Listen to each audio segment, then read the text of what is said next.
Morning, friends. Kevin back here with episode 8 of the second season of For All Mankind. Aside from the big, crazy moment at the end of that one, towards the end, involving Karen and Danny, in a moment that I did not see coming at all, I just assumed that their relationship was based on a mutual feeling of loss for Shane. Apparently, there's something else there, which I really just hope ends in Karen sitting down with Ed and saying, "We've got some things we need to work on." That would be an ideal outcome from that.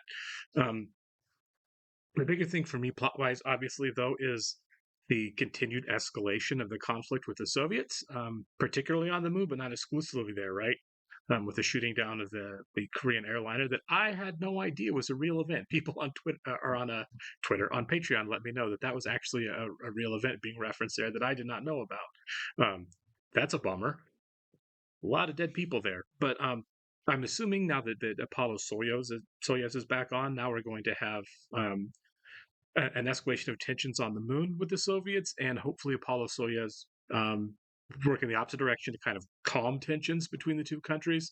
And I mention it because I really think Pathfinder somewhere is the third prong of that, and I don't know how it fits in yet. We're not spending a lot of time on Pathfinder, but I do think that it's going to be part of the conflict with the Soviets as well. It's Ed's mission, and Ed's clearly the star of the show, despite it being an ensemble show. Plus, we've kind of had the conversations about how it could in the future be armed at some point, and then they now have discovered the Soviet basic stolen mock-up of it that can be armed as well. So there's a potential for it to become involved in the conflict as well, and I think on some level it will, but I'm not really sure how. It may not be part of the aggressive path forward anyway, but we're certainly heading that direction, and I'm really, really curious how Pathfinder fits into that.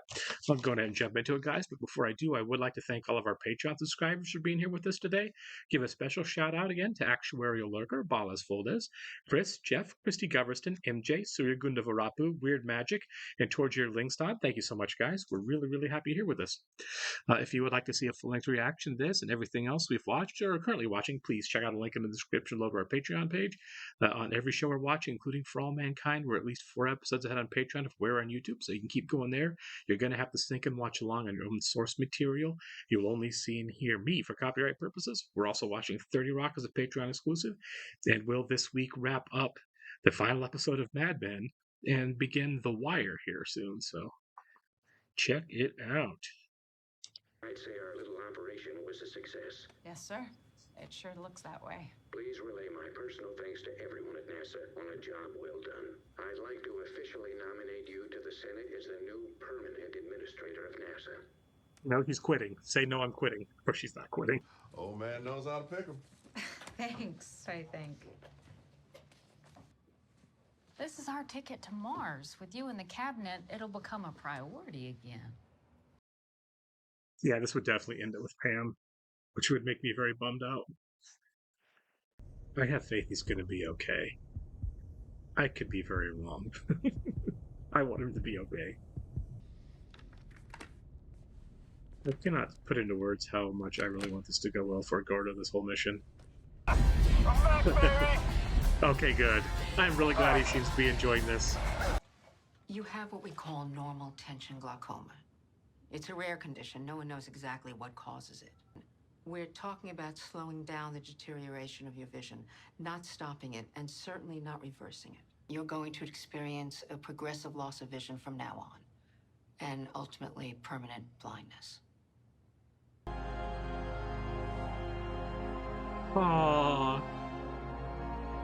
Oh, this is actually really sad. The president has decided to arm Pathfinder.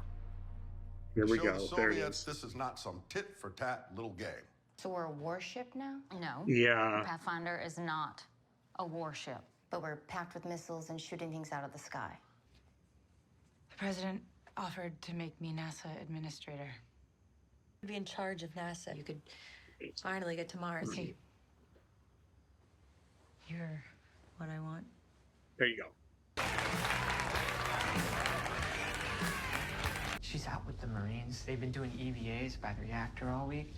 Something with the last Sea Dragon's cargo. All very, hush-hush.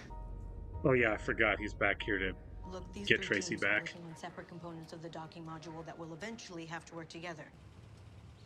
Oh, is this her dad? Is Dad's specialty. Oh, are you? Dad's the cook?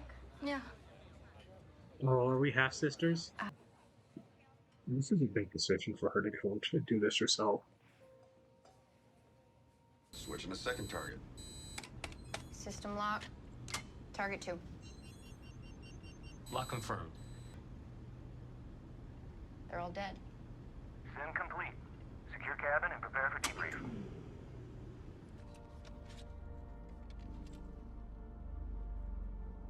Oh. Oh, Jesus. Good to see you, Gordo. You too, Trace. God, what are you doing? Creeping up on me. I've been standing right here. Very funny.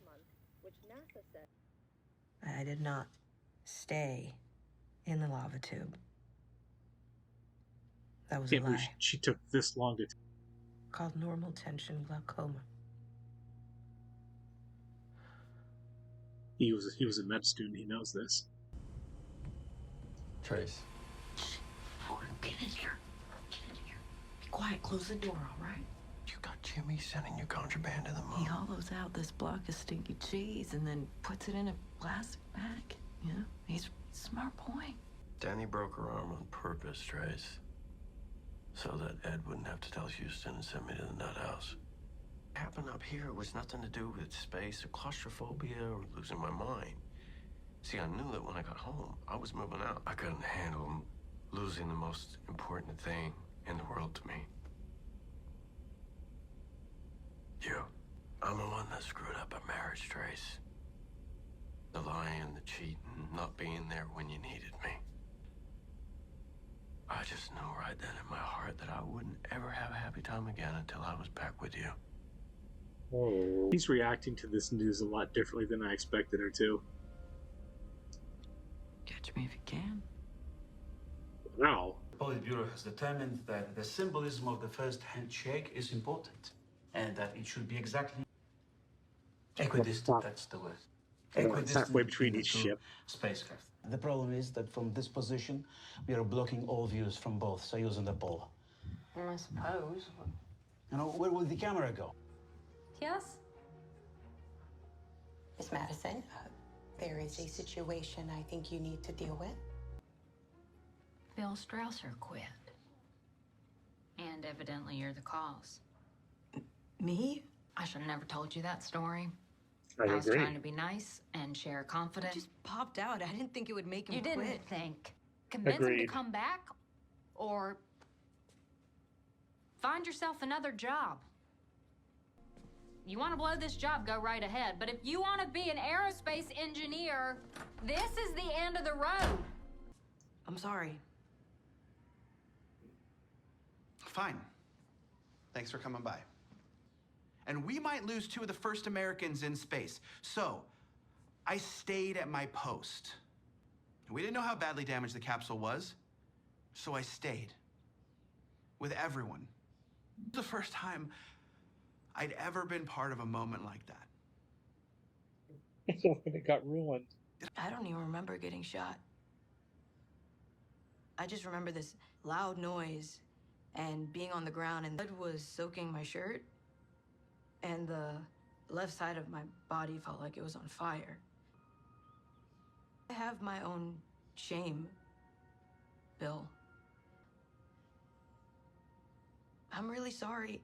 Oh, it's a good scene. Oh my god, I'm gonna talk about it still. Okay. Nothing happened. Right. 2 friends had a nice moment. God. Your lips. All I can do is think about holding you in my arms. Stop talking. Oh, no, Karen. You know, I've spent the whole season on Karen's side, and now I'm not. I'm decidedly. I love you. Oh, no. No. No, you don't, Danny. No, you don't. You're great, sweetie. Oh, she called him sweetie. But it's over. 10 o'clock. I saw something flash at the top of that ridge. Houston, Mardet actual. We've got unfriendlies on the ridge over 357 Bravo. Cosmonauts working on some kind of equipment. They haven't spotted us yet. Lopez, you see any more of them? This is bad.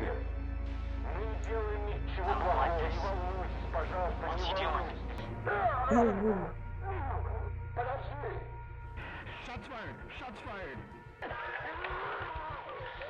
Oh my god! This guy's on fire! Holy shit! Mardet actual. Site is secure. We have 2 enemy casualties, 1 dead, 1 wounded. There are no weapons. And what were they reaching for? Oh my god. Oh my god.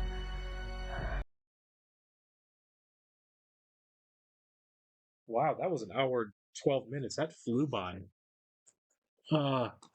Okay.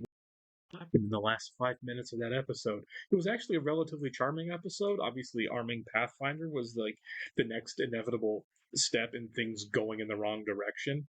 I feel like we're getting an awful lot of symbolic stand-ins for the Reagan administration, right, in the height of the Cold War, leading up to the end of it when the Soviet Union basically dissolved.